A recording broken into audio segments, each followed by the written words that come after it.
वीरपुर गांव में एक गरीब किसान शंकर अपनी पत्नी माला के साथ रहता था।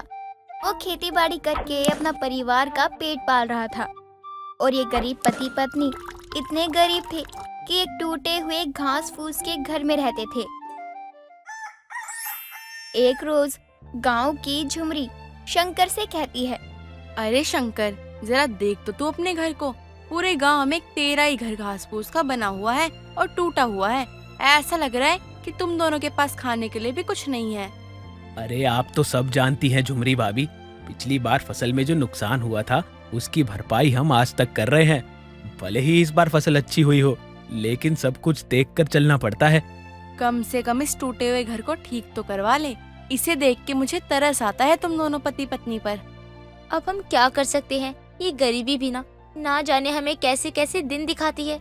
अरे इतना भी क्या गरीबी का रोना रोते हो, थोड़ा जोड़ जमा करके अपने घर को ठीक करवा लो। ऐसे ही रहने में अब क्या तुम्हें मजा आने लगा है? झुमरी इतना कहकर वहाँ से चली जाती है। अब माला उदास हो जाती है। माला को उदास देखकर शंकर माला से कहता है, देखो माला, गांव वालों की बातों से दुखी मत हुआ करो। अरे कल कुंती काकी ने कुछ कह दिया और आज झुमरी भाभी ने कह दिया, तुम इनके बारे में ही सोचती रह जाओगी। मैं समझता हूँ, लेकिन हम अपना घर जल्दी ठीक करवा लेंगे। नहीं, मुझे बुरा तो नहीं लग रहा, लेकिन इस बात का दुख है कि भगवान गरीबों को कितना दुख देता है। चलिए कोई बात नहीं, ये सोचेंगे तो सारा दिन सोचने में ही निकल जाएगा। हमें खेत भी तो जाना है। इतना कहकर शंकर और माला अपने खेत के लिए निकल जाते हैं। इस बार शंकर ने अपने खेतों में कद्दू की खेती कर रखी थी और कद्दू की फसल भी लाजवाब हुई थी। गांव के लोग भी शंकर की मेहनत की खूब तारीफ कर रहे थे।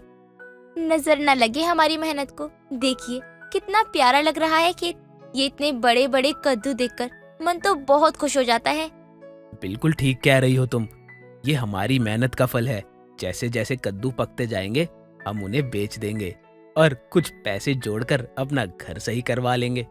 हाँ, पिछली बार जिस तरह से हमारी फसल तबाह हुई थी, उसको देखते हुए तो एक पल को मेरा दिल खेतीबाड़ी से उठ ही गया था, लेकिन अब आपने हिम्मत दिखाई है। देर शाम शंकर और माला घर चले जाते हैं और दोनों खाना खाकर सो जाते हैं। अगली सुबह शंकर अपने खेत में कद्दू तोड़ने जाता है, लेकिन वह देखता है उसके खेतों में से कई सारे कद्दू गायब हैं। अजी, कल यहाँ तो सबसे बड़ा कद्दू था और यहाँ पर 2 कद्दू और थे। वो तो है ही नहीं। जरूर ये गांव के ही किसी चोर का काम है। अरे देखो माला, हमारे खेत में इतने कद्दू लगे हुए हैं कि हमें 1-2 कद्दू से क्या फर्क पड़ेगा। और अगर किसी ने सब्जी बनाने के लिए कद्दू चुरा भी लिया तो कोई बात नहीं। ठीक है, अगर आप ऐसा कह रहे हैं तो कोई बात नहीं। चलो अब पके हुए कद्दू तोड़कर जमा कर लेते हैं ताकि मैं उन्हें मंडी ले जाकर बेच पाऊँ। इतना बोलकर दोनों पति पत्नी कद्दू तोड़ने लगते हैं और पके हुए कद्दू तोड़कर जमा करते हैं। शंकर उन्हें मंडी में ले जाकर बेच आता है। ऐसे ही अगली सुबह फिर शंकर के खेत में कद्दू की चोरी होती है, लेकिन इस बार कई सारे कद्दू गायब होते हैं, जिसे देखकर शंकर अपना सर पकड़ लेता है। माला, इस बार तो कद्दू चुराने वाले ने 1-2 नहीं, अरे 5-7 से भी ज्यादा कद्दू चुरा लिए हैं। ए प्रभु, ये कौन है जो हमारी मेहनत का फल खा रहा है? मुझे तो झुमरी पर शक है, वही ऐसा काम कर सकती है।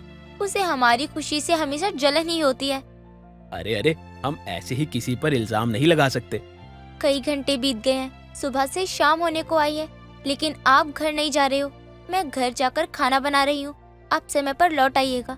मैं आपको अभी घर जाने के लिए नहीं कह सकती, क्योंकि आप तो मेरी बात को कहाँ ही मानते हो। एक काम करो, तुम घर जाओ, मैं देर रात तक यहीं रुकूंगा और आज तो उन चोरों को पकड़ कर रहूंगा। अरे देखूं तो सही, आखिर कौन है जो हमारे कद्दू चुरा रहा है। माला अपने पति शंकर की बात मानकर घर चली जाती है। अब शंकर रात का अंधेरा होते ही पास के एक पेड़ के पास छुप जाता है और वो चोर के आने का इंतजार करने लगता है। लेकिन ऐसे ही कई घंटे बीत जाते हैं। शंकर की नजर अपने कद्दू के खेत पर ही थी, लेकिन तभी वो देखता है कि उसके खेत के 2 बड़े बड़े कद्दू हिलने लगते हैं और वो हिलने डुलने के बाद खुद चलने लगते हैं। ये देखकर शंकर को बड़ी हैरानी होती है और वो खुद से कहता है, अरे ये क्या है? ये कद्दू चल कैसे सकता है? अरे अरे अरे, ये तो बड़ा अजीब है। इतना कहकर शंकर उन दोनों कद्दू का पीछा करने लगता है जो खुद ब खुद चलते हुए जंगल की तरफ जा रहे थे। अब कुछ दूर जाने के बाद कद्दू रुक जाते हैं, लेकिन शंकर वहाँ का नजारा देखकर हैरान था। चारों तरफ बड़े बड़े कद्दू रखे थे। उन कद्दू के अलग अलग डिजाइन थे। ऐसा लग रहा था कि उसे किसी ने बनाया हो। अब समझ आया, चोर तो यहीं आसपास है और ये सारे कद्दू मेरे ही हैं। लेकिन उस चोर ने इन कद्दू का सत्यानाश कर दिया है। देखो देखो, क्या अजीब व गरीब चीज बना रखी है इस कद्दू में। इतना कहकर शंकर चारों तरफ अपनी नजरें दौड़ाता है और अपने उन कद्दू में से एक कद्दू को जैसे ही उठाने लगता है, उस कद्दू में से उसे आवाज आती है, रुक जाओ बड़े भाई, कहाँ लेकर जा रहे हो हमारे घर को? अरे ये आवाज कहाँ से आई? कौन है? कोई सामने क्यों नहीं आता? अरे किसकी इतनी हिम्मत हुई जो मेरे कद्दू को इस जंगल में लेकर आया? अरे अरे, नीचे भी देखो जरा। माना कि हम तुम्हारी तरह लंबे चौड़े नहीं हैं, लेकिन जैसे भी हैं बढ़िया हैं, मस्त हैं। अब जैसे ही शंकर की नजर नीचे जाती है, उन्हें दो छोटे छोटे लोग दिखते हैं और यह आवाज उन्हीं की थी। तभी वो बोने अपने हाथों से एक रोशनी प्रकट करते हैं और शंकर को भी अपने आकार का बना लेते हैं। अब शंकर भी बोना हो चुका था और वो दोनों बोने शंकर को अपने कद्दू के घर में लेकर जाते हैं। अरे अरे, तुमने मुझे अपनी तरह बना दिया।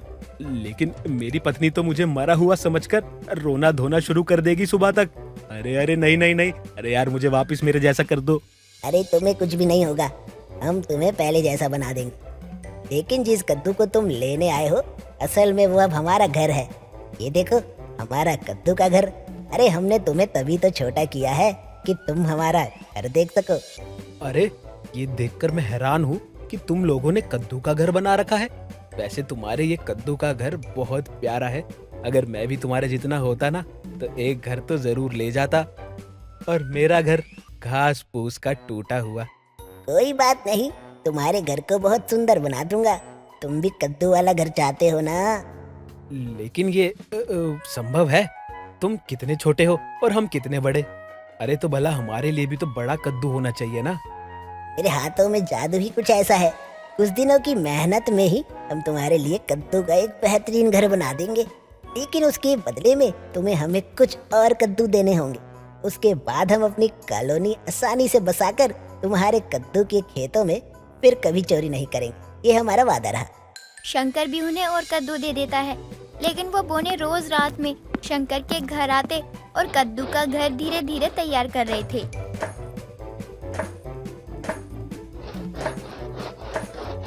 गांव के लोग भी शंकर के घर के बाहर कद्दू देख उससे कई सवाल करते हैं। अरे माला, ये इतने कद्दू का ढेर क्यों लगा रखा है? कुछ नहीं काकी, बस ऐसे ही रखे हैं।